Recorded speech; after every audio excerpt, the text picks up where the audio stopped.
Welcome to Hail Varsity Radio, the voice of Husker Nation. Insight, opinion, expertise, with the biggest and best names talking Nebraska across the state. Join the show on Twitter at Hail Varsity and at Schmitz_radio. Call in at 402-466-ESPN or 1-800-825-5865. Here's Chris Schmitz.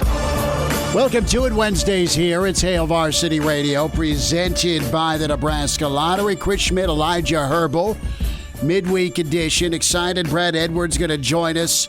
Mike Babcock will tell us about the time he was pumping iron in the Husker weight room. Good stuff from Babbers. Mike Schuhart, Shuey, Wilderness Ridge Golf. So we're loaded up. Can join us today, 466-3776, 466-3776, 800-825-5865. Numbers to get in. Can email Chris at HailVarsity.com. And always give us a follow on Twitter, Chris Schmidt at Schmidt_radio, at Herbal Essence for Elijah Herbal. And get the Hail Varsity and ESPN Lincoln Twitter handles also followed. Before we dive into Ryan Held's chat last night with the Husker Network and where the running back room is at, I got to ask you, Elijah Herbal, my man. I know where this is going. Yes, you do. What the hell's growing on your face? You mean this little mustache? The moustache. I mean, I think you suggested it on Saturday? I did, but I did it because it was going to be creepy. All you need's like a windowless ice cream truck, and you fit the bill. You wouldn't believe it. I was actually supposed to umpire last night, and my game got canceled. And then canceled. Told you to leave because there were children on the field? Well, that's probably part of it, I'm sure. Your game got canceled. Weather or what? Apparently, one of my teams I was supposed to umpire couldn't field the team, quote unquote. I'm not sure if I scared him off in the parking lot or what. I'm not sure. Unclear. Was not told. That's above my pay grade. You were just told to go. I was just please leave the field. Yeah, I don't think they thought I was an umpire. Like, they were like, whoa, like, yeah, you can't be around here. We are in the height of mask shaming, but now we have our first case of mustache shaming. Well, that's why I'm doing the mustache now, is because who's going to be able to see it? It's always going to be covered in the mask. That's true. So you got to mask up behind the plate. No, not behind the plate. That's my one little time I can't, but anywhere else I go. Okay. You know? Well, yeah, no, I hear you. No one can judge me with a mustache. I get you. So you have got, it's filling in. There's no, black ink or marker or just for men gray away deal going on. I mean, you're young enough that it's filling in all right. Yeah, we'll see how long it lasts. I'm not sure. Do you hate it?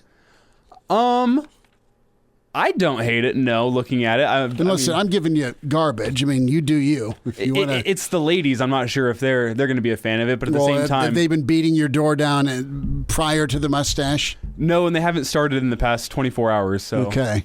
Well, you keep it rolling. Now, I would say this. If we're just going to go all in with the mustache, and I think I could grow one. I could never grow the Magnum P.I. Steve Schmidt like mustache that was prevalent in the 80s. I couldn't look good in one, but I could probably grow one. I don't know if I go a couple of days, I look like my facial hair is as white as Santa's, which sucks. But yeah, so there you go. But no, I would go Doc Holliday.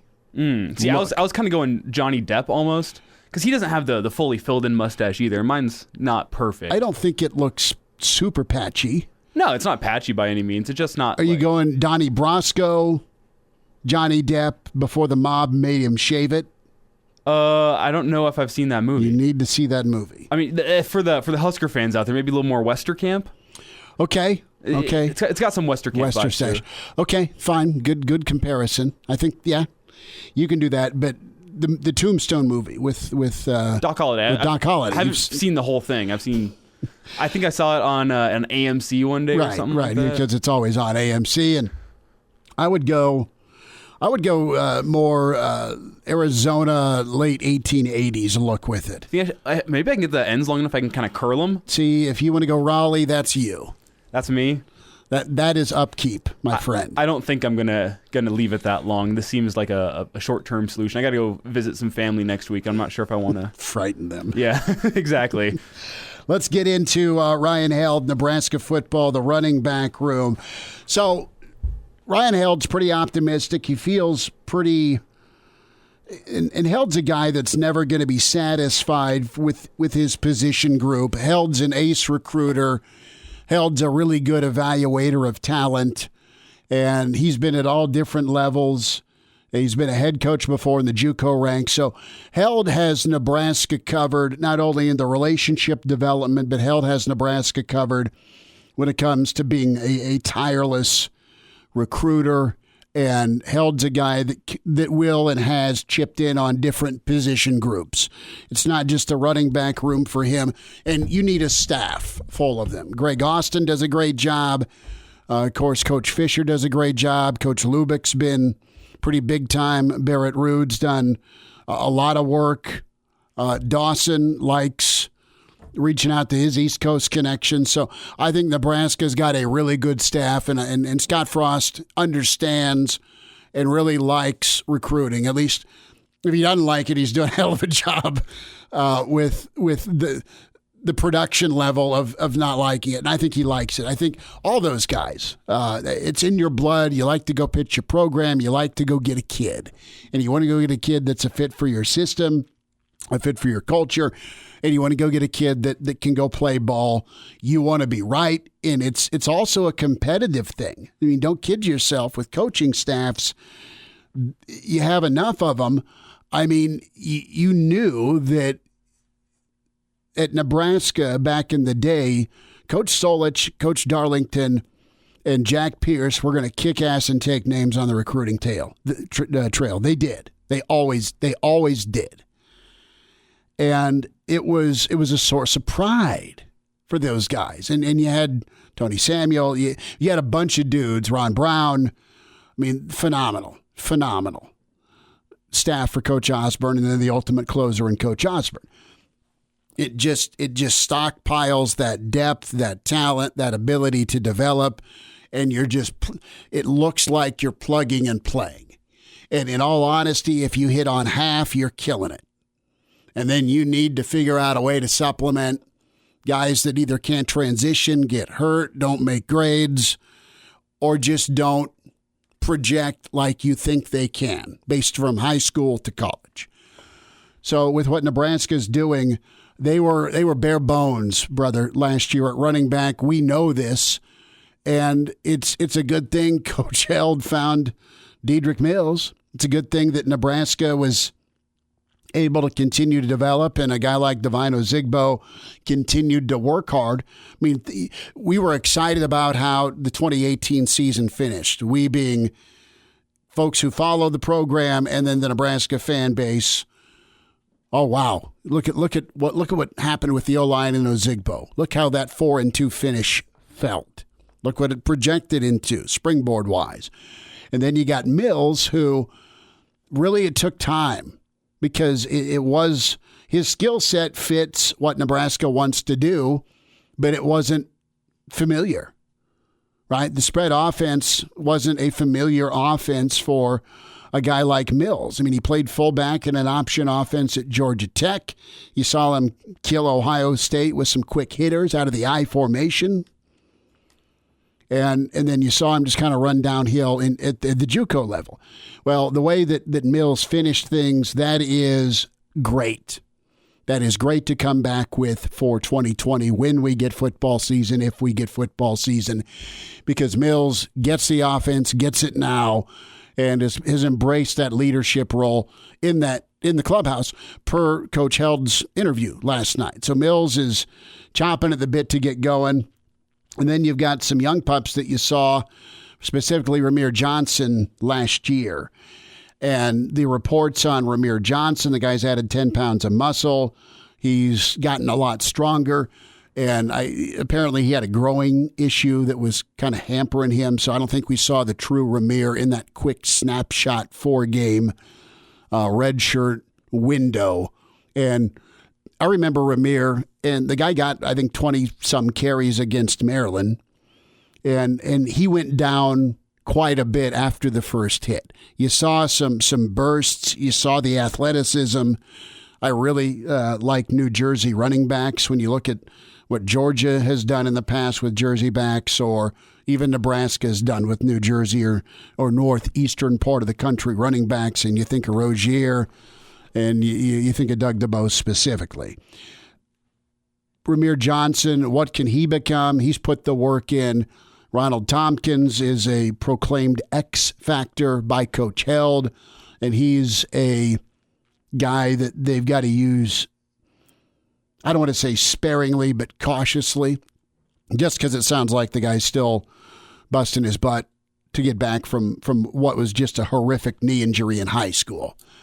But pre-injury, the guy's incredible. Got all the traits, the size, the speed, the toughness, the talent to be a big-time back, and he could continue to grow into that. But you got Marvin Scott and Savion Morrison. Those are two guys that Held spent a lot of time on last night, and I'm excited about him. I really enjoyed Derek Peterson's preview and the recruiting issue on Morrison, a kid out of Tulsa. Spencer Tillman, the CBS sports analyst and great back in the NFL and former Sooner. He's kind of wowed by the kid. But you look at Marvin Scott, and Nebraska football fans have been freaking out with some of the footage Coach Duvall's been posting of the weight room. And one of those, 30-second snippets is this man-child that's a true freshman. And you look at Scott's size, and you've got a couple of really good ones. And this sticks with me. This isn't overhyping or overselling. But when Held tells me he can't count how many backs that he scouted, and these are his two favorites. There's a couple of national guys that probably ended up at Bama or Ohio State that you're not going to get. SC, okay? I mean, just you've got your 5-star dudes. There's a handful of those backs that'll go to the top 3 or 4 programs. They just do, okay? And Nebraska always ends up getting those guys when they're on their peak, when they're on their double-digit, let's go to a New Year's Day bowl type settings that guys either want or they're overlooked. And I'm thinking of a Lawrence Phillips. It came down to USC and Nebraska. And Phillips is a guy that Nebraska was in on early and often, and there was really not a shot for anyone else to kind of swoop in and get Lawrence. But I look at Nebraska and Held and what they have. Scott's a guy that comes in stronger, faster, a little bit bigger than a lot of freshmen. So if we get football, he's a guy you could see play. And from a development standpoint, it's not that we won't see anything from Morrison, but Held said that he's the guy, he's got the potential to be a 220-pound back, but he's got track speed. So you get that size and speed combination. Nebraska's running back room had one dude to lean on last year in Mills. And now you have the options of, all right, who's coming with Mills to have a really good season? Does Rahmir make that jump? Does Tompkins stay healthy? Does Tompkins stay healthy? What do you get from a Morrison? Okay, what do you get from a Scott early on? But to have that rotation and not ask Wandale to have to carry it 100 times, but kind of sprinkle in some touches from him in the backfield, that could be good. And Nebraska's done a real 180 in their running back room, and they want to be a running football team. You have 5 starters back on the offensive line. Don't make it all be on Adrian or whoever's at quarterback, but you got Mills and the rest of the crew. I think this is something to be excited for if you're Nebraska football. Not only just Mills picking up where he left off, but the 2 young pups that are freshmen and guys that got a taste, specifically Johnson from Jersey in those 4 games. He's adapting to what he knows he needs his body to be like in the Big Ten with his quickness and ability to hopefully catch the football and run it. Hey, some really nice options. You see the NFL, specifically New England, right, where they've got a back to go to work on your defense. Is it a James White day? Is it a big back, let's pound away day? Who is the Oregon guy that Scott Frost wrestled against Boise? You know who I'm talking about. Oh, yeah, I do. Right. The point is he was a thumper back. And then you got Rexy that can kind of do it all. New England's got a back for, your defense. Nebraska's got an option, they hope, in the room with Mills, with Johnson, with Tompkins, and then with one of the freshmen that come in.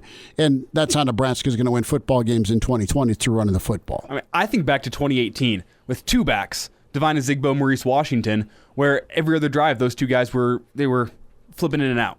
Where one drive was Devine, one drive it was Maurice Washington. You only had two backs that season. Last year you could see how much it was a struggle to just have the one back. And when Mo was on, and Mo ran his butt off against Illinois before getting dinged, and you saw Mo against Colorado.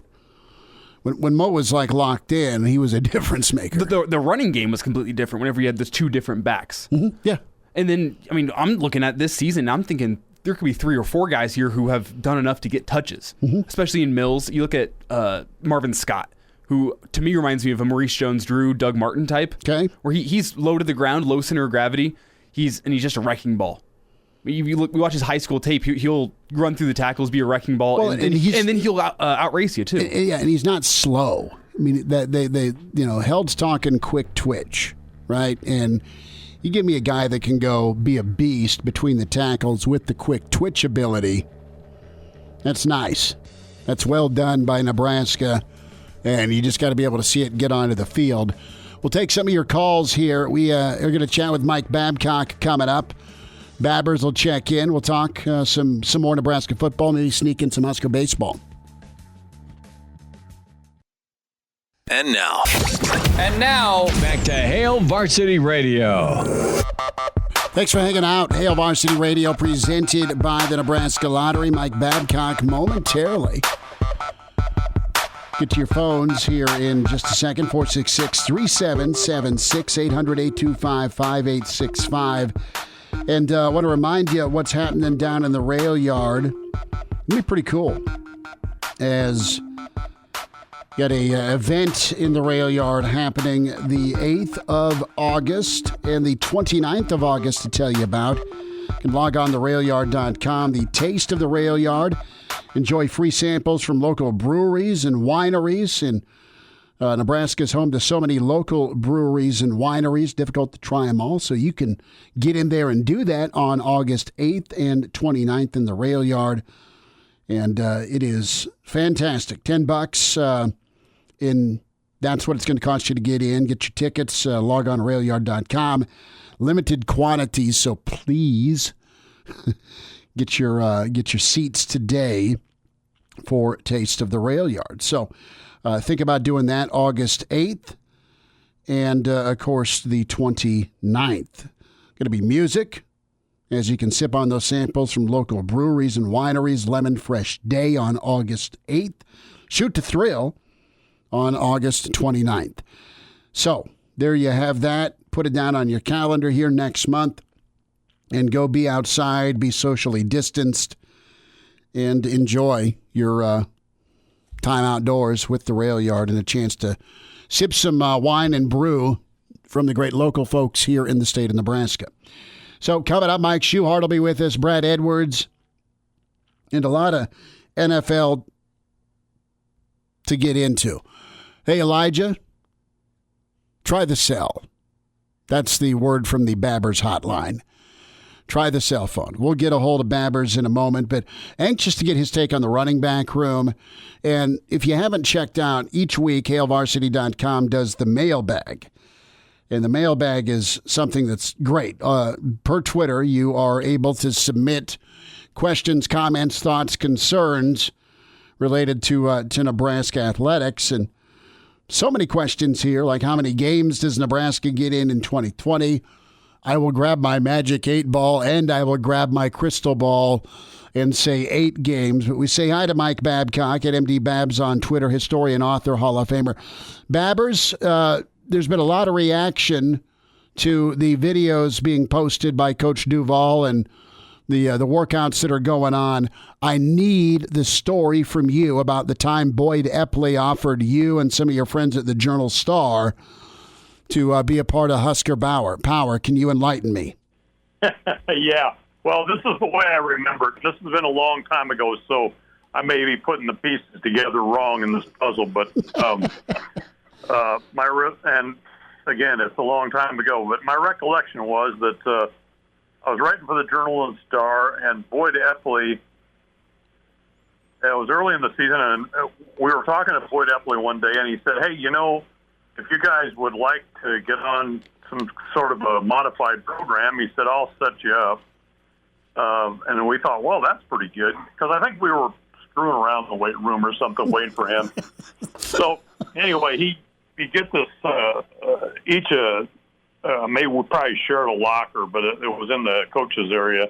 There were a lot of empty lockers around there. So he gets us a locker, and he says, "Okay,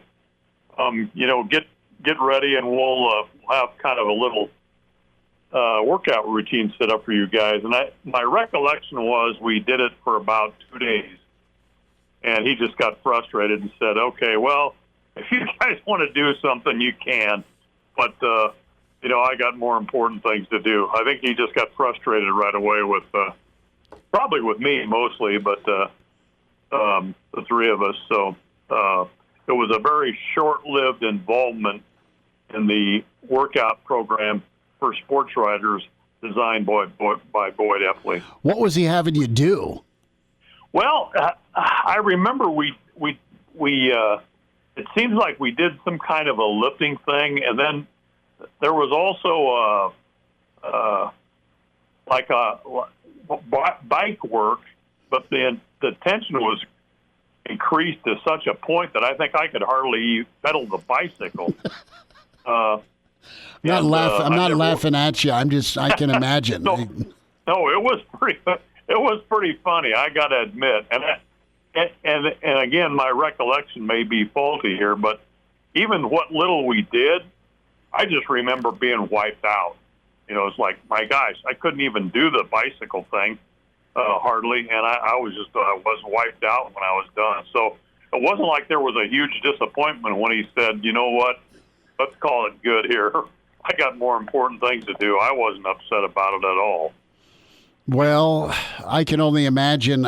You talked to players. I remember last year with Coach Duvall's setup and the rack, as it's called, that circuit training that they do, where they've got to get through X number of stations in a certain amount of time, and that just kicks your butt. It makes you better on Saturdays, clearly, but you see all the squat rack weight that's being moved. You see Marvin Scott curling, 200-pound dumbbells. I mean, those things were giant. Nebraska looks the part, at least through July. Yeah, I think so. I mean, here's another funny story in the weight room. Isaiah Hipp, you remember Hipp? Oh, yeah. Walk on from Chapin, South Carolina. So Hipp, he was so committed to the weight room that Boyd Epley had to place somebody at the weight room on game day to keep Isaiah Hipp from going in there, because he was going in and lifting weights before the game. And Boyd said, "This is not a good deal." And so I remember George Sullivan, the trainer, he said, a couple times that was his assignment, was to be down there to make sure that Isaiah didn't come in there and try to lift the weights before the game on Saturday. So they had some commitment from some guys, and it wasn't just linemen; it was running back. Isaiah was a pretty strong back.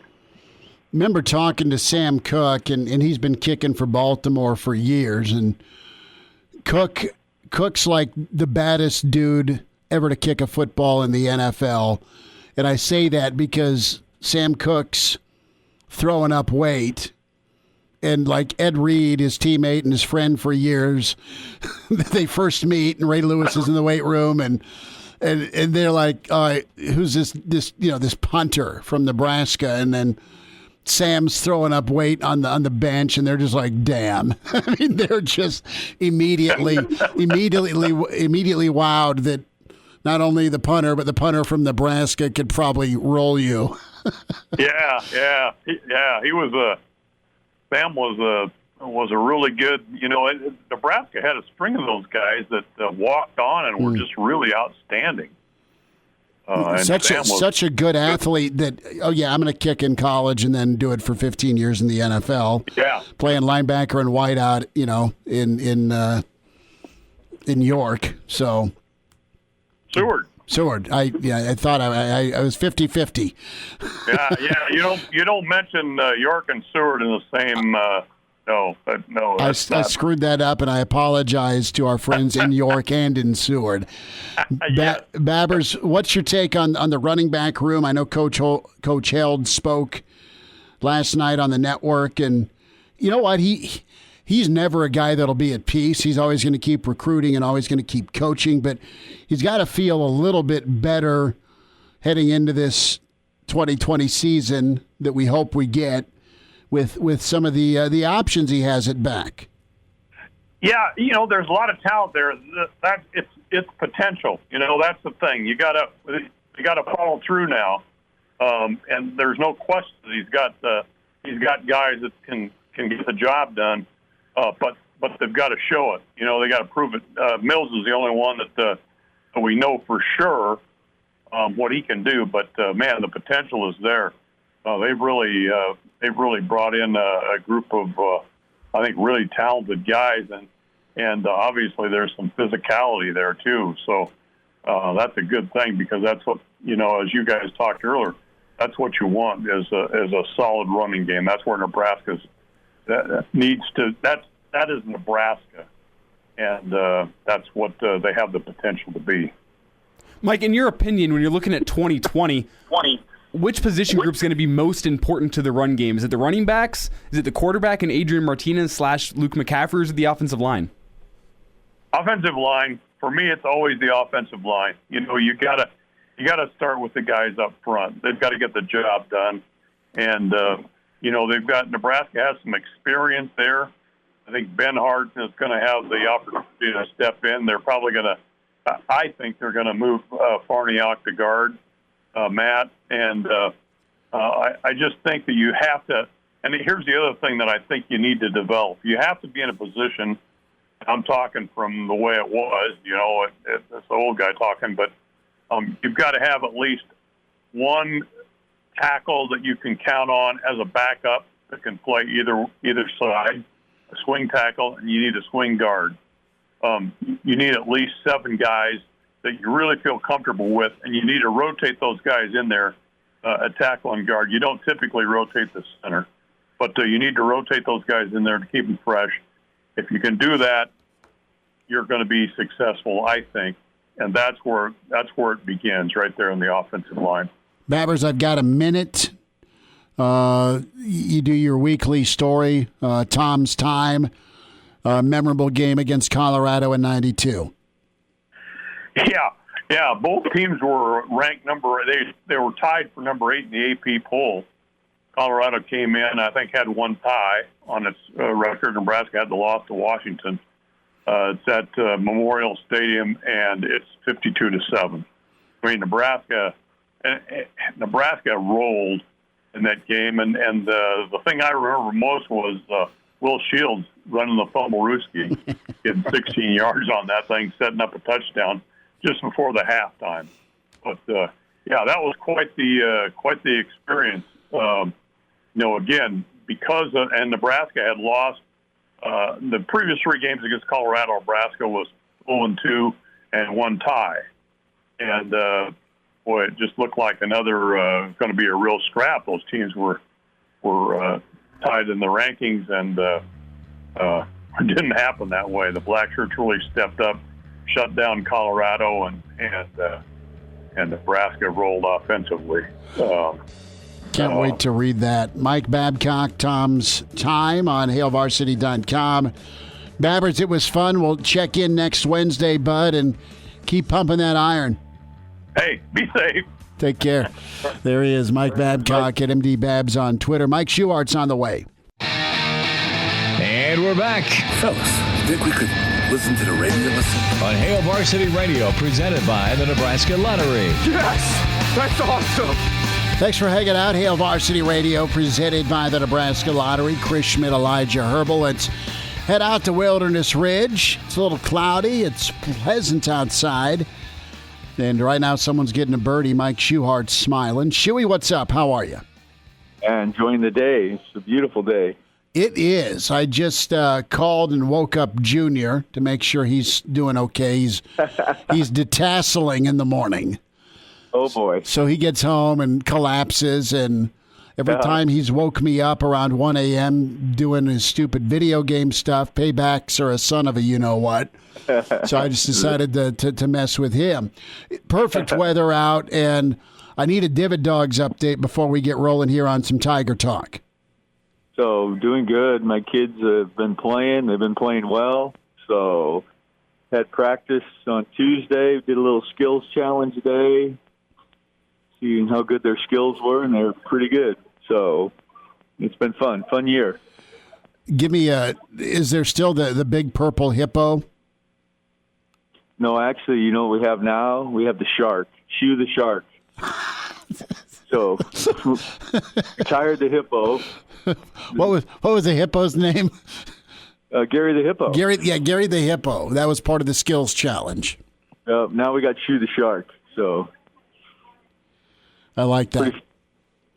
Mike Schuhart's with us, Wilderness Ridge Golf, and tell you what, that instruction you do with the young kids with the Divid Dogs is really awesome to have in this community.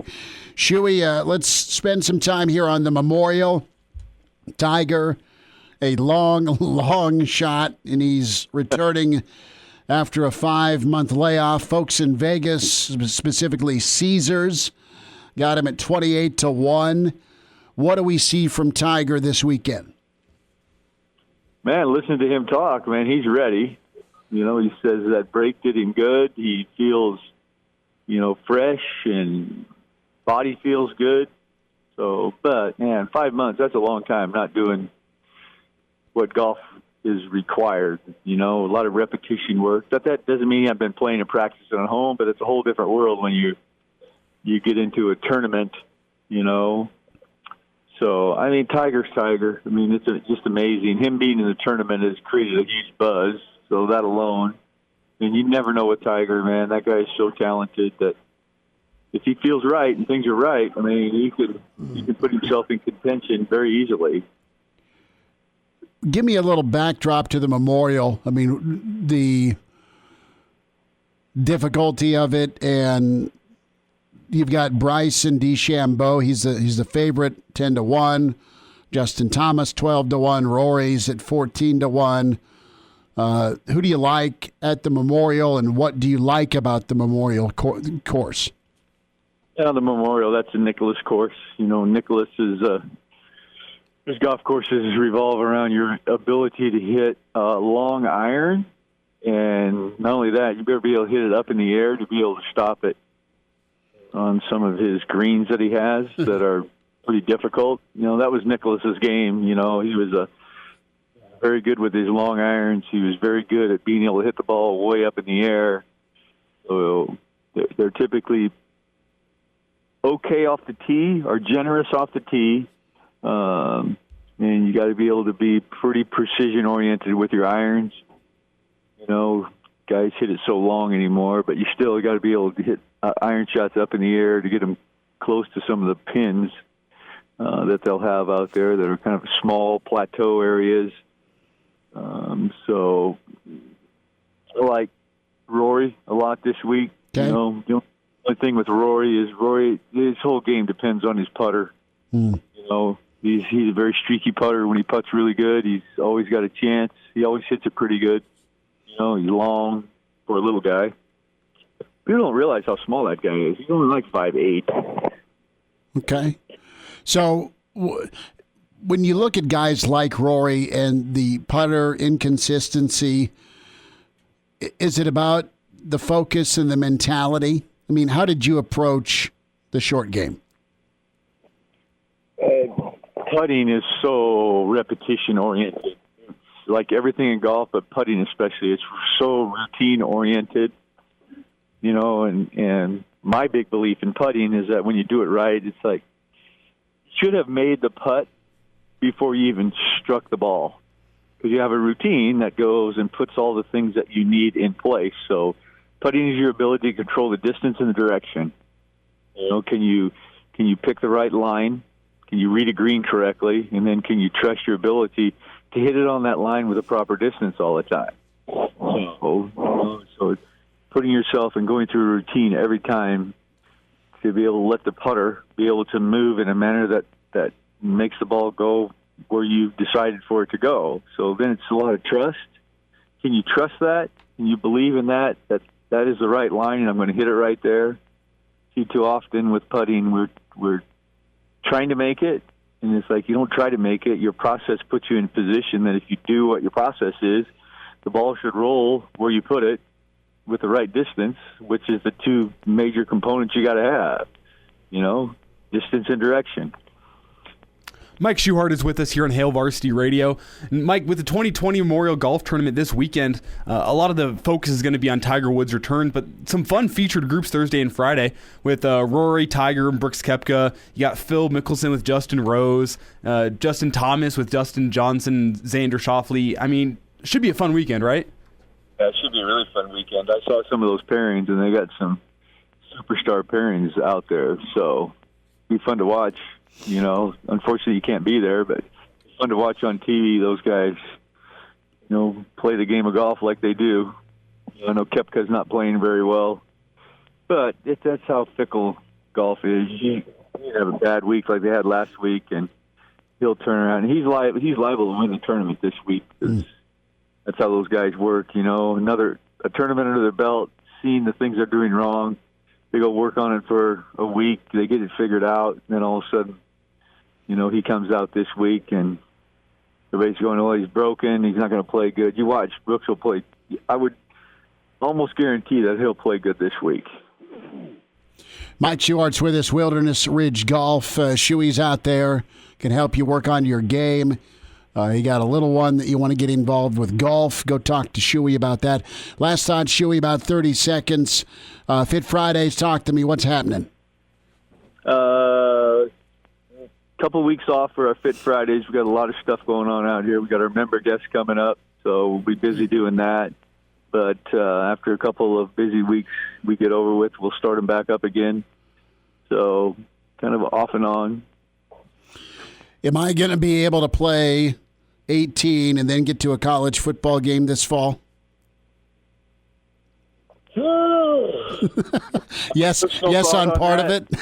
Yeah, yes on the playing part. Watching football, no. Shuey, we'll make it happen not, but somehow. I appreciate it. Yeah. Mike Right. Schuhart's with us, Wilderness Ridge Golf. Shuey, take care. Best to you. Stay safe and healthy, partner. We'll talk next week. All right, thank you much. Appreciate it. All right, buddy. Good to talk to you. There he is, Mike Schuhart. We got Shuey the Shark for the skills competition instead of Gary the Hippo. This big old purple hippo the kids used to chip towards. It's a big change. I know. But Shuey the Shark, aptly named. We'll wind down hour one next on Hail Varsity. And now, back to Hail Varsity Radio. Brad Edwards coming up, ESPN College Football Insider, College Game Day. We'll get to some NFL and take some of your calls at 5:25. A reminder about West Blue Realty. Are you looking to move in 2020? West Blue specializes in residential home sales in Lincoln and surrounding communities. They can make 2020 a smooth move for you. When you mention Hail Varsity, West Blue can provide up to $1,000 on the closing of your next home purchase. Give Tom Luby a shout. Tom's waiting for that phone call from you at 402-540-3768. Kelly Hofschneider, he's there to help as well. Kelly's good stuff, as is Tom. You can call Kelly Hofschneider at 402-202-2312. It pays to work with West Blue. Do you have agricultural land you're looking to move? And West Blue can handle that part of things as well. They have their own auctioneer. They can handle anything from live auctions to sealed bids to general land listings. And they've sold land all over the state of Nebraska, Seward, Otoe, Lancaster. They can handle a large radius for you. WestBlueRealty.com, 1120 K Street, Suite 200. All right, I saw this. I need your take. I have my two. We'll ask Brad Edwards about it as well. There's a list of deceased famous actors. You can only bring two back. Who do you choose? Freddie Mercury, Heath Ledger, Whitney Houston, Paul Walker, Chris Farley, Bernie Mac, Brittany Murphy, Bob Marley, Bill Paxton, Bruce Lee, Aaliyah, or Selena. You get two. Well, one's Chris Farley. Yep, Farley. Farley, he's just too funny. I bring Farley back twice. I mean, those movies, you can go back and watch them now, and they're still just like relatable and hilarious. Like the guy was just talented. Oh, he's great. And I mean, who doesn't love Tommy Boy? It's 1,000% better than your Water Boy. I would actually agree with that. Mm-hmm. Tommy Boy is a hilarious movie. Tommy Boy's great. His scene in Billy Madison where he's a bus driver. I mean, all his years on SNL. Yeah, he's great. In a van down by the river. I'm Yeah. going to show my kids that. I think they'll be 50 years old by the time they see it. What was the motivational speaker? That's, van down by the river, yeah. Yeah, but what's the guy's name? Oh, Matt Foley. Matt Foley. Matt Foley. Lottie freaking da. I go with Chris Farley. Yeah. So I think number two, I'm leaning Heath Ledger. He was great as Joker in the Batman. Never saw that one. I hear it was great. He got it like an Oscar, didn't he? His role was incredible. He locked himself in like a hotel room for a month just to like make himself crazy before he did that role. Dude was just super talented. Gone too soon. You know what? I'm going to go Farley and Marley. Ooh, the rhyming. I like that. Give me Bob Marley. For his singing ability, I assume? Yes. Yeah. Not his horticulture. Give me, the world could use a little peace and love and Jamaican flavor with Marley. Good stuff, man. You're not in a bad mood if you got Marley playing. That's true. But that's the truth. I feel like most people who have the Marley playing might not be... They're not in a bad mood. Yeah, no. They're just hungry. Just hungry. Brad Edwards coming up. Some college football thoughts. Will Brad have good news and optimism? Or do we need to give Brad Edwards a hug? ESPN's College Football Insider, College Game Day. He's next. Hour 2 on the way. It's Hail Varsity, presented by the Nebraska Lottery. Welcome to Hail Varsity Radio, the voice of Husker Nation. Insight, opinion, expertise, with the biggest and best names talking Nebraska across the state. Join the show on Twitter at Hail Varsity and at Schmitz_radio. Call in at 402-466-ESPN or 1-800-825-5865. Here's Chris Schmitz. Back with you, Tower 2 at Hail Varsity Radio, presented by the Nebraska Lottery. Chris Schmidt, Elijah Herbal. We're working on Brad Edwards from ESPN, College Game Day. Spent some time in the first hour chatting about Nebraska's running back situation. Coach Held's thoughts last night with the Nebraska Network. And he's feeling pretty pleased with some of the talent he's got and where it can go. And that's going to be a monster part of Nebraska in 2020 if and when we get a college football season.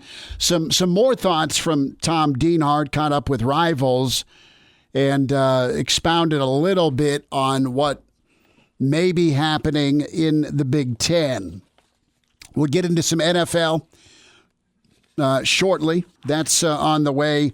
The Dak Prescott saga is very real. And still no signage for Dak. But with the schedule here, you have this is what's likely in the Big Ten. You've got your first game and then the next couple of games. So maybe 3 games will be scheduled initially. And then you'll have an opening to see how things move forward. That's good. You hope you get more than just the first game, the second game, the third game. But what you could have from a schedule structure with the Big Ten, you have 2 weeks on and then 1 week off, a form of staggering with the schedule. And I would be pretty surprised if you're not going to see Iowa or you're not going to see Wisconsin or Minnesota moved up. So those are some things I'm thinking with the Big Ten schedule. That's some thoughts from Tom Dienhart. And you know what's going to happen is it a September 5th start day? Is it a September 12th start day? Spring ball is on the table. And what's the number? Is it 5 to become bowl eligible? Brian's going to jump on the horn, 466-377-6800-825-5865. Brian, thanks for calling. Go ahead. Two things. I want to get this off my chest. I listened to the podcast of Monday's show, and I am completely disgusted with you on your take on the Waterboy. It is a national treasure. It is not F-bomb Brian. It's not a national treasure. I still want my $8.50 back. And the Rob Schneider part where you can do it's all right. The portion of wrestling, WWE champ making fun of Bobby Boucher in his bed. And then Fred the Donkey's all right, but it was about an hour 45 too long. Yeah, they could have done away with him showing up at halftime. That was a little cliche. Yeah, I mean, there's just some Sandler movies that flat out suck. There just is. Just like there's some Will Ferrell movies that flat out suck. 51st Dates, that one sucked. Probably. I didn't see it. I mean, you got The Last Boy Scout with his drunk pit bull. That was okay. Yep. You've got Billy Madison, that's incredible. You've got Happy Gilmore, that's fantastic. What else am I leaving out? I mean, those are the three that I'll watch. Old Dogs was a couple years ago. That one wasn't bad. Really? The original Old Dogs wasn't terrible. And what's the Grown-Ups was okay. Yeah, Grown-Ups is nice. What about what's the one he was with Jon Stewart in? I mean, that did it for me. That was Big Daddy. Yeah, that sucked. I'm sorry. Oh my gosh. Anyway, my second thing, the '90s Husker fan in me just really, really wants that $50 or that $500 or what am I saying? 500-mile radius. Really want all those schools, every single one. I just want to see it again. Just one more. Just give me a taste. I don't disagree with you. I mean, if you can get your divisional games in, but the Big Ten East is off the table for some reason, let Nebraska fill in their schedule. Yep, with absolutely. Iowa State, with Kansas State. Get me a trip to see the Mad Hatter down in Lawrence, or have him visit KU. Yep. Let's bring the Buffs back. Be all right. Missouri would be okay. I hate Colorado so much. Yeah. God, I want to see that. Brian, thanks for the phone call, bud. Appreciate it. See, he's been holding on to that since like Monday. My take on the Waterboy. And I'm not going to hate on you if you're a fan of it. I just can't take it. And I spent the money in the theater on it. I'll have to talk to Junior. Junior's reliving a lot of his, well, he's diving into whatever he can find on Netflix. So he has been through Breaking Bad. He loves Ferris Bueller. And he's trying to work me to be able to watch Peaky Blinders. And some days he's 13 going on 30. I just worry about him being desensitized to cocaine use at such an early age. That's a fear of mine. Welcome in ESPN Insider College Game Day. It is Brad Edwards at JBradEdwards on Twitter. Brad, how you doing, man? I'm doing well. I'm sorry I was a little bit late for my session here. I was outside with my wife. We had discovered a new upholstery cleaner, and we were remarking over its ability to take out stains. And so we were testing different things, and all of a sudden I looked up and saw the time, and I was like, oh, got to get back to my phone. Where is it? No, you're good. You're good. So this thing, someday I will need my upholstery cleaned. That's right. So, I mean, does this do you have pets from a stain standpoint? Is there wine stains? I mean, does this thing erase everything? Is it like the ultimate walk-on? Yeah, no. So this is like I don't think it's one of those things that was ever in an infomercial. As far as I'm aware, I just kind of stumbled across it because what my wife had sent me to the store to get was not on the shelf. And so this looked similar as far as what it described that it does. And so I bought it, and of course our first reaction was it's not going to work. And then we started using it, and it's like, wow, works really well. We believe the stains were due to it's actually a sofa that was back up against the wall over the top of where a radiator is. Uh-huh. And so we think that it was a lot of heat and humidity from the radiator that probably had put these stains, and we just assumed they wouldn't come out. But I don't think there are too many people listening who were really interested in this. So that's fine. No, the alternative would be to throw it on Craigslist and sell it to a West Virginia student. That's true too. Although we feel like even if we're going to sell it, now it looks a lot better. So if we still decide to sell it, which was the plan, at least we might get twice as much for it.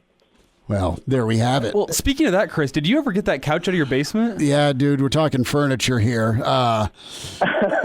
My wife and kid decided to move a couch that this thing's kind of teal in color, but man, it was comfortable. And man, she spent way too much money on it. And then the German Shepherd got a hold of it, and long and short is the couch is now in the garage for resale. So I need to get your upholstery number. Yeah, well, go to town one on of the that. things we've heard quite often in this COVID environment, especially as it pertains to college football, is that everything is on the table, and obviously that goes for conversation. When you can get this much mileage out of furniture on a sports talk show, everything is indeed on the table. Couches are important because likely if we do have football, we'll be at home watching it. So that's right. I got to ask you, the Big Ten came out. We talked to you last Wednesday. The Big Ten did their thing on Thursday, as did the Pac-12. And you've got the SEC and Big 12 and ACC kind of playing it by ear. Brad, what's your feel on the SEC versus the rest of college football? You have Coach Orgeron coming out. You have Coach Lincoln Riley saying that he thinks there's going to be ball. I'm holding on hope, and I think they get it started at some point in September. I don't know how much is finished, but with your contacts and your insight, your ear to the ground, what's the SEC's attitude versus the rest of college football about 2020? I'm not sure the SEC's is a whole lot different than the ACC's or maybe even the Big 12s. We haven't heard a lot out of the Big 12. And that's not to say that it's a whole lot different than the Big 10 and Pac-12. I think what the Big 10 said was the reason for its decision makes a lot of sense, which is that if you go into this with the belief that you're not going to be able to play 12 games, like at some point you're going to need to, take a break or two because numbers have spiked and whatever it may be, and you're going to have to, cancel or postpone a game. Well, it's a lot easier to manage that if you're dealing with conference only, especially if it's a postponement and it's going to lead to rescheduling. So to try to squeeze, 9 games into 13 weeks or something like that, that's obviously a lot easier to do if you're, well, first of all, it's easier to do in 13 weeks if you're only dealing with 9 games. And second, if you've got one person in charge.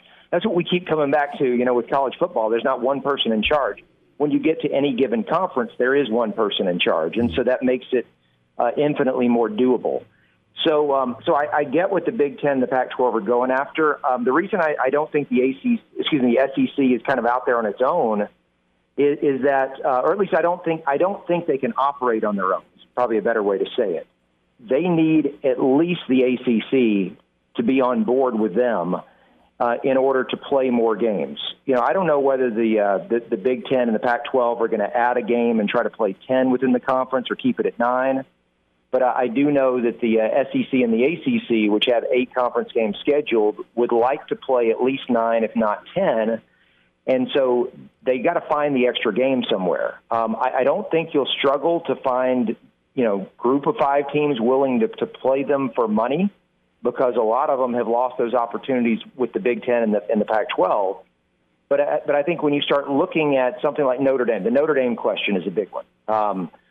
What's Notre Dame going to do if everyone plays conference only? Well, I think it's pretty obvious that the ACC is going to take care of Notre Dame. and they already have, basically half a schedule lined up against ACC teams.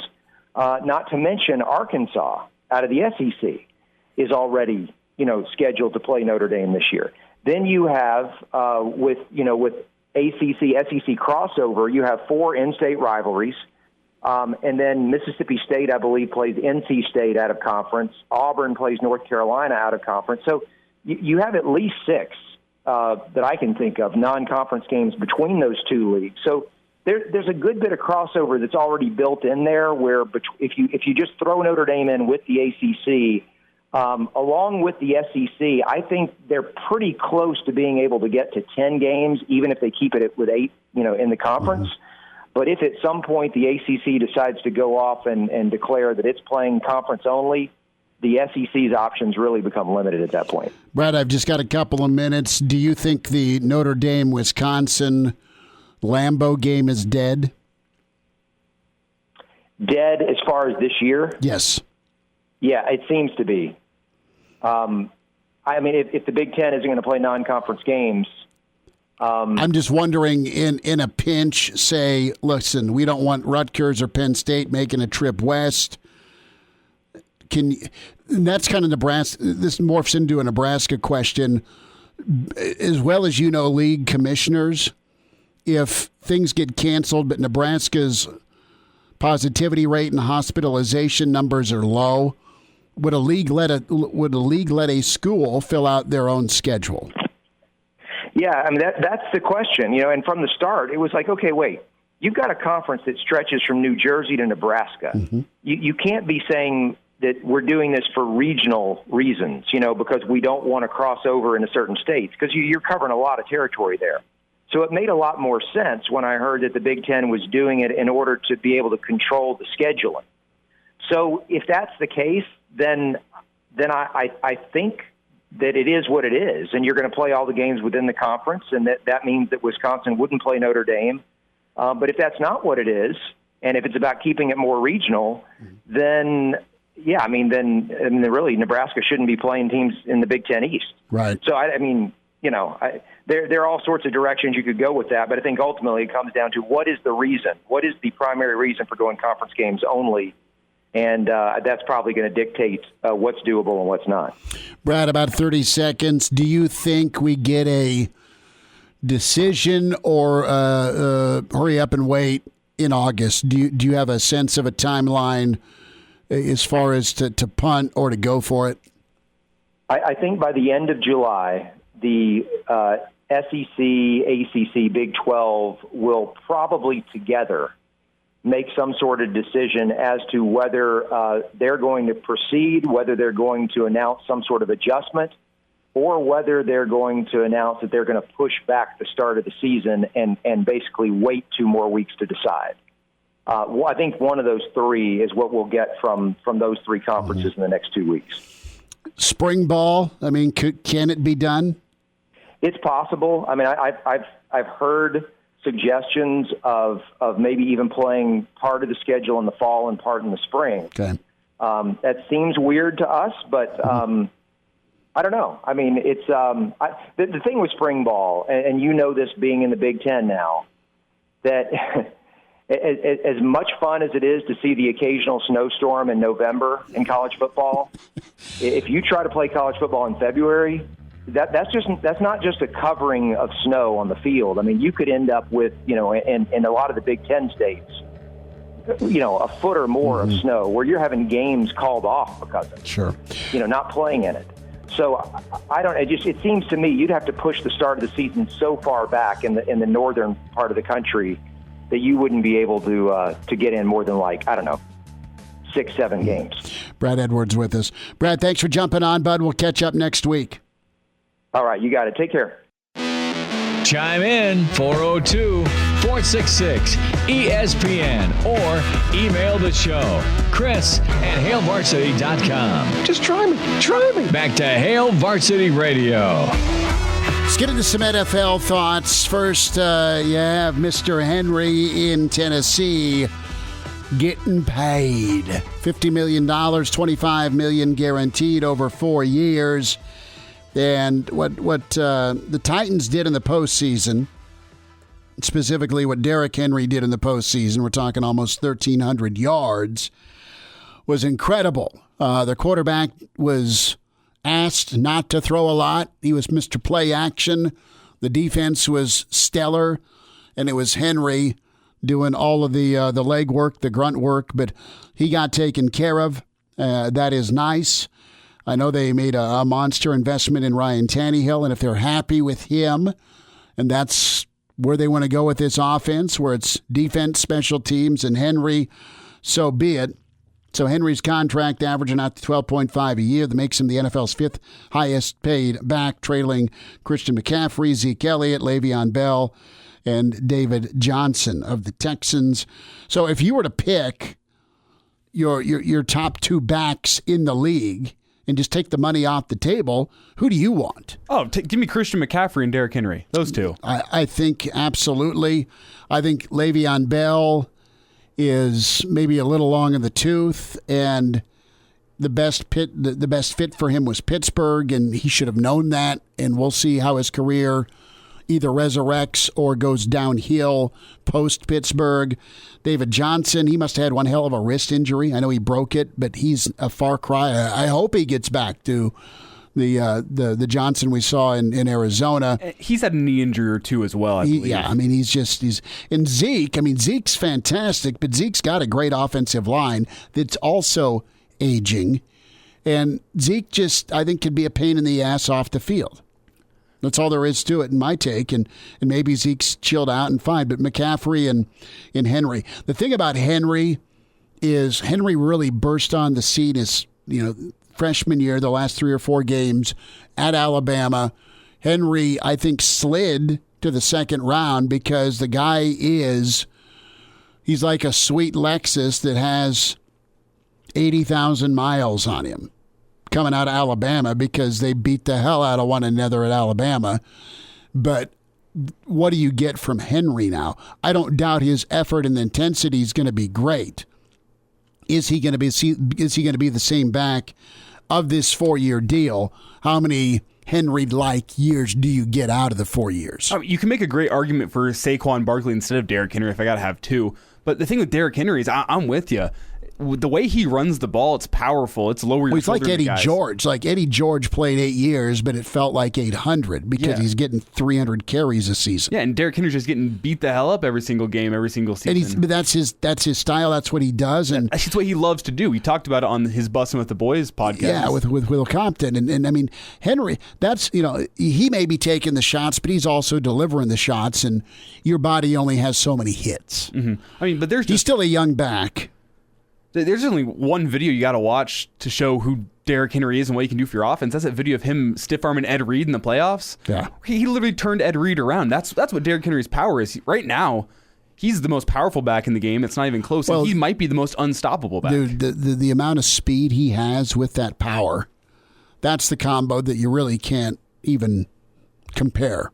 He's it. He is his own special back in the NFL with his size and his power. And defenses know what's coming. They're not going to ask Tannehill to throw 25 times a game.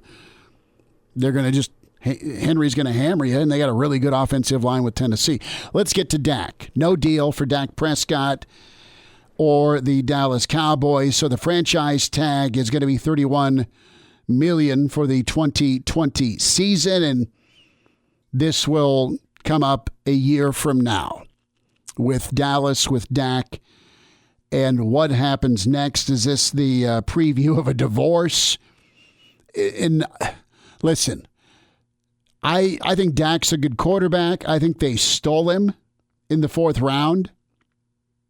But if I'm Dallas and I have the quarterback market I'm going to have in 2021, I'm going to go get Deshaun Watson. I mean, if am I going to commit long term? Is Dak the best option we have? I know Jerry's I found this talent. We found him. Look what he's done for us. I think Dak can win. I don't think Dak can win a Super Bowl.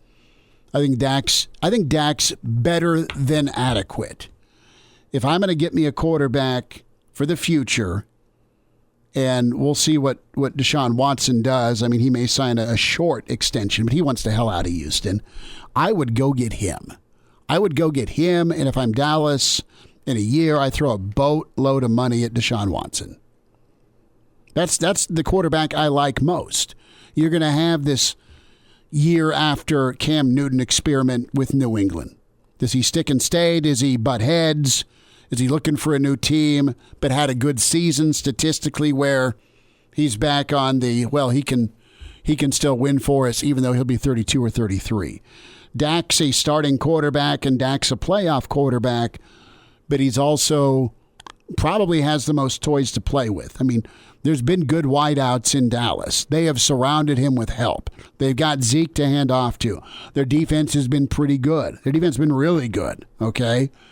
And their offensive line, while a little bit older, is still amongst the best in the NFL, or at least they were.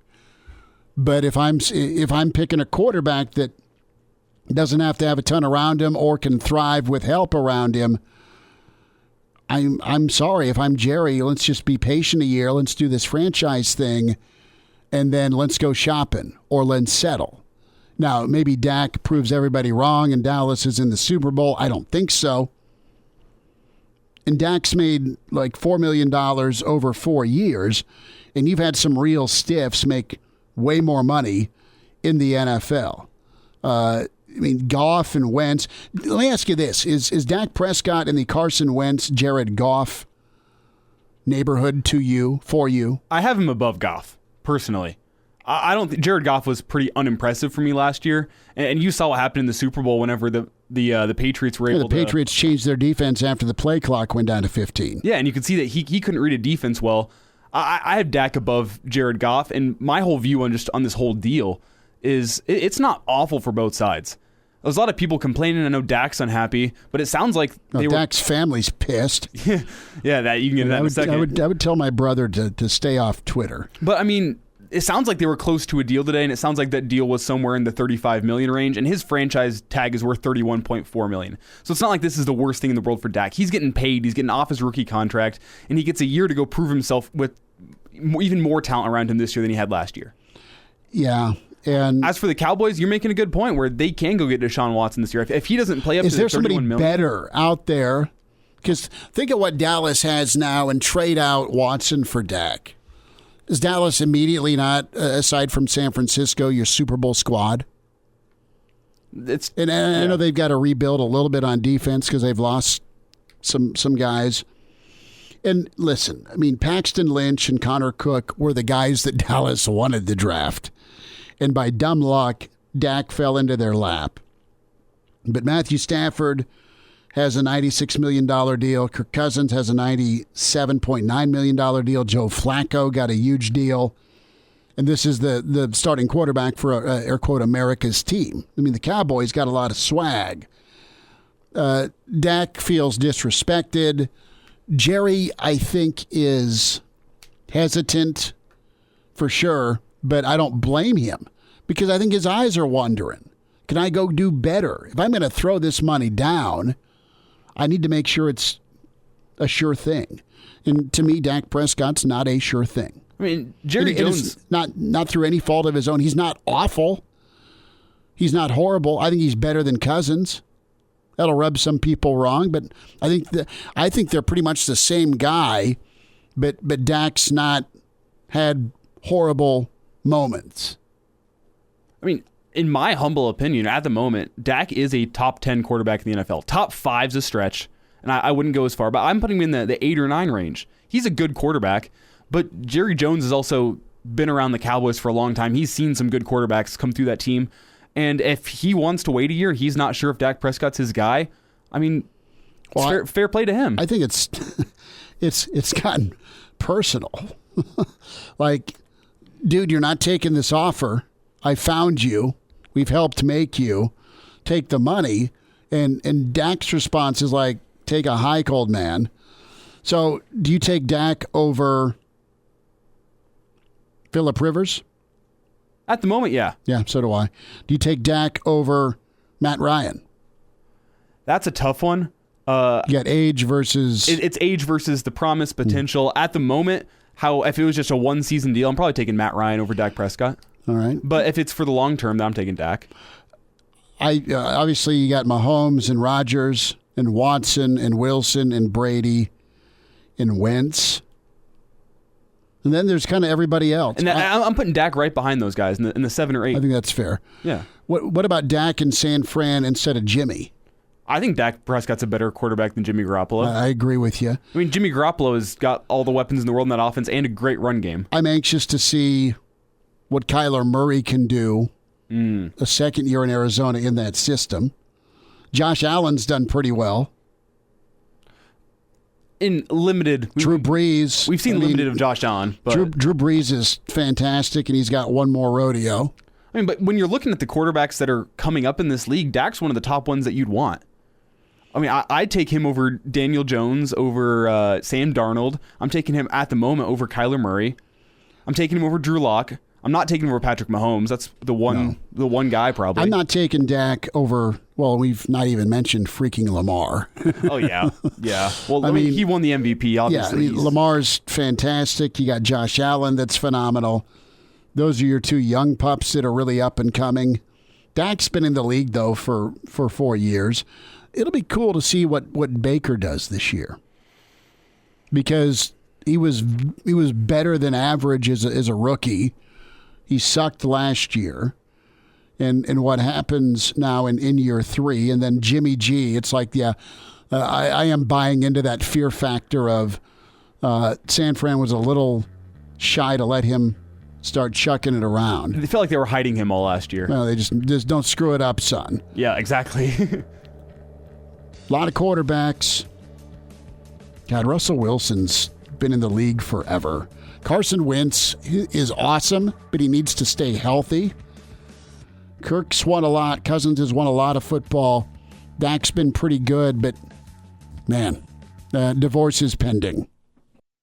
He's in his 30s, but sounds like he was born with a stogie in one hand and a brew in the other. Now, say my name. It's Schmitty on Hail Varsity Radio. I got the body of a taut, preteen Swedish boy.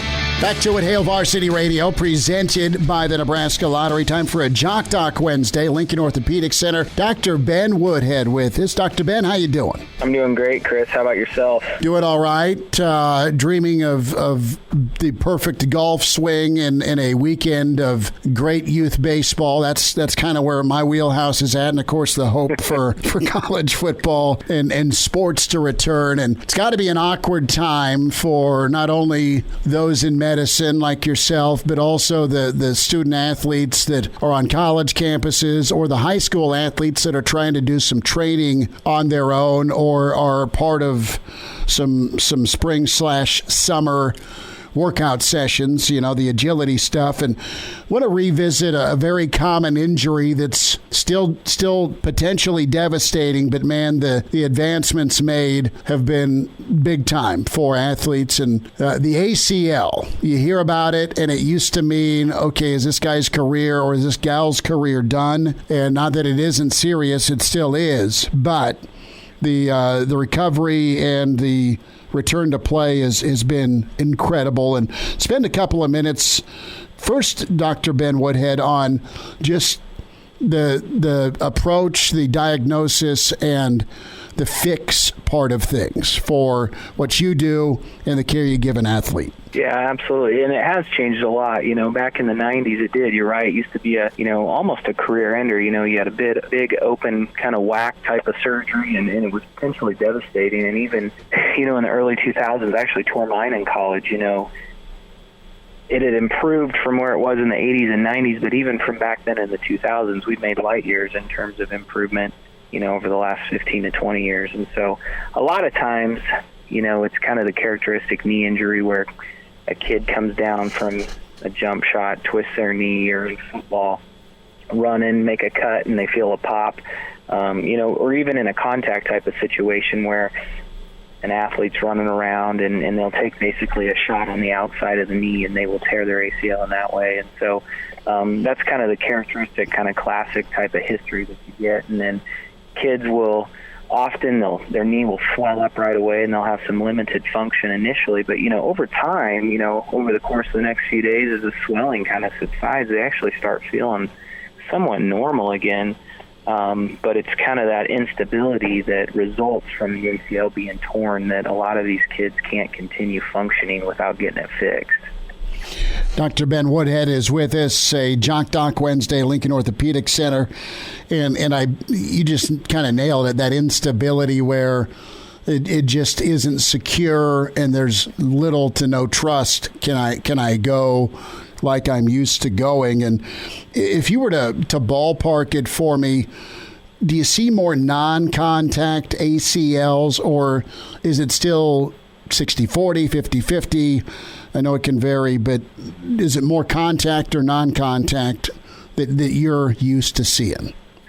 Yeah, I think it depends on the sport they're playing, right? But, I think in football, you're getting a decent amount of contact type of ACL injuries. But I think for the most part, you're seeing, I would say more so, you're seeing kind of the non-contact pivoting type of injury where you just get that perfect scenario where the knee twists and pops the ACL. And so, that really is the classic kind of finding. And so, you can almost predict it when you see sometimes these kids go down. Well, Dr. Ben, when you spend time with an athlete that has had this happen, the ACL injury, kind of walk us through your communication and then just the work you do and the getting the kid fixed up or the weekend warrior fixed up and then getting them back to doing what they love. Yeah, absolutely. So, a new term that probably a lot of people have heard is kind of this prehab phase where even before you have surgery, like I had said, athletes, their knee will swell up, and so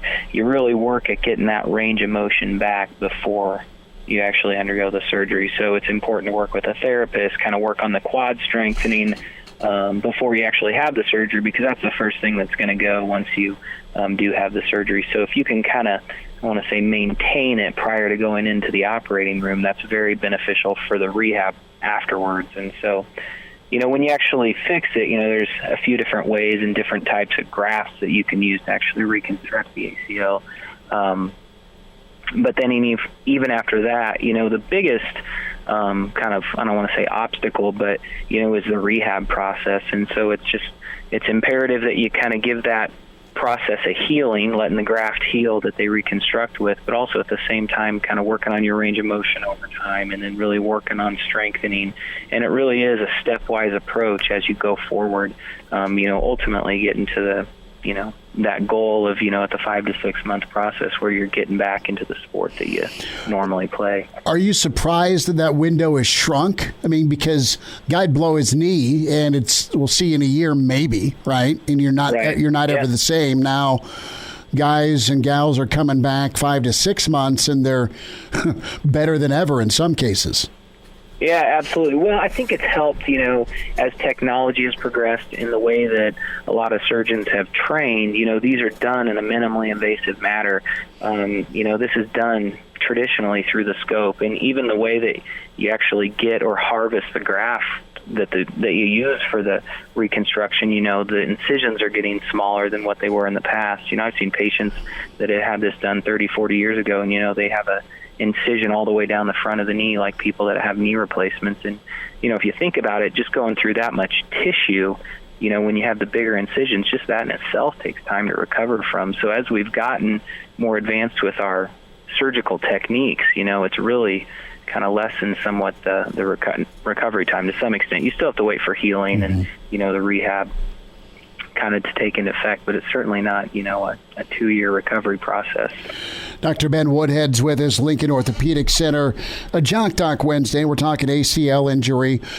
Have you seen athletes, actually let me rephrase, why do you see athletes that come back as explosive or more so? And I know he had more than an ACL, but the guy that comes to my mind is Adrian Peterson. I mean, the guy had a blown out knee, comes back and grinds for $2,000. I mean, he didn't look like he missed a step. I mean, that's like the case of all cases, but I'm still wowed by that. Right. And it's, to some degree, it's probably a testament to AP and how well he rehabbed, and he probably had a goal in mind to come back stronger than ever. And so, guys like that, those guys, as we've talked in the past, those guys are thoroughbreds, and you give them a task to try and overcome, they're going to overcome it, and they're going to go a little bit beyond that. And so, whether he's actually coming back 110 or 120% because of the reconstruction, some of those athletes, I think they have it set in their mind that they're going to come back better than ever, and they absolutely do. Dr. Ben, last thought here, about 30 seconds. Is this just a difficult surgery to go through, or because of the technology and the training, it's really, I don't want to say easy, but it's not as stressful as maybe it could be? That's probably true, and I think that's the reason, you go through all these years of training, that you get to the point where hopefully, this is just like clockwork, and you do so many of these that you're kind of running on autopilot. So, after you do, hundreds and hundreds of these, they do get certainly easier. And the technology and the instruments that we have nowadays certainly make that easier as well. And so that's certainly something that plays into it. Dr. Ben Woodhead, Lincoln Orthopedic Center. Dr. Ben, thanks for a few minutes. Absolutely. Thanks a lot, Chris. Miss us? Come here, brother. Give me a hug. Bring it in for the real thing. We're on call for you. Catch the podcast at HailVarsity.com, the ESPN Lincoln app, or download them on iTunes. Saddle up, partner. Back to Hail Varsity Radio. One final time on a Wednesday, Hail Varsity presented by the Nebraska Lottery. Tomorrow, Phil Steele going to be with us, college football guru. Gary Barnett, Brandon Vogel. We haven't formally asked Vogues yet, but we'll do that. Pride of Chicago, Danny Burke, and then you two yahoos, mustache and all, are going to be rocking Friday as I'm at State Baseball for the Monkey. Do you think? I wonder if Damon's. He probably doesn't have a stash going, but I wonder if he does not. I wonder if he can get one going by Friday. Maybe he'll have to go with the permanent marker type look. Just get a glue on one. Maybe I could bring that in, like a little. We could both be rocking the mustache really for weird. a show on Friday. Reminder not to drink and drive, Elijah. 1 out of 3 fatal crashes involves an impaired driver. Drunk driving, buzz driving, or high driving never acceptable. Law enforcement officers working around the clock with sobriety checkpoints and saturation patrols.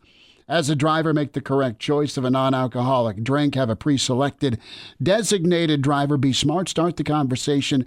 Who's driving home? Brought to you by the Nebraska Department of Highway Safety Office. So aside from looking in the mirror at your mustache, what are you doing tonight? Got to figure out what I'm going to do for dinner. I think I might go over to my dad's house and raid his fridge. That's always a good option. How often does that happen? More during the school semester, or like whenever the year's going on, because there's a lot of times where I'll just stop over there. He's pretty close to campus, so it's not like rib night or Dad's doing pot roast. So that's the weekend. Sometimes on the Saturday night, my dad goes, "Hey, I'm making whatever tonight. You should come over," and I'm like, okay, I'll take that free meal. And then there's he makes too much because he's so used to having 2 growing boys that he was cooking for. Now we're both moved out. Yep. So now he makes too much food, and he goes, "Hey, this is going to be sitting at my house all week." Well, the stew/pot roast call is never bad. Oh, dude, that was one of my favorite meals growing up. We've only done it a couple of times where Junior'd have hoops all day, so we'd throw it. And my mom, there's a freezer we have in our garage, and my mother will just put together phenomenal frozen dishes where you throw it in the crock pot, you hit on, and you come home and the house smells phenomenal. But no, the pot roast call, it's cooler out, or at least it was earlier. So not quite, 80% humidity, 97 degrees. That's coming this weekend.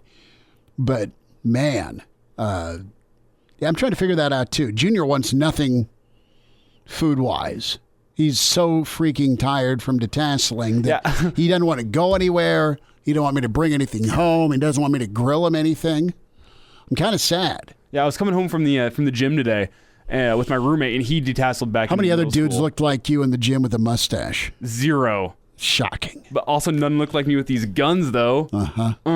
That's all I need is you to roll up in a spaghetti strap tank top with the mustache and spandex. I don't know if that's the look for me. You've already got the mustache going. Try getting someone to help spot you. Well, now that I got the gym, the mustache, I think maybe a gold chain. Hey, you spot me? Huh? Everyone starts walking away quickly. Here's the thing, though. You can probably still throw up pretty good weight, can't you? Decent, actually. I always surprise myself when I get back in the weight room. Did you hit 350 ever? On what? On bench. On bench, no. Really? I got up close to 300. Well, close to 300. You got long arms. That's where I'm going to go. For tomorrow, Elijah, preserve that mustache. See ya.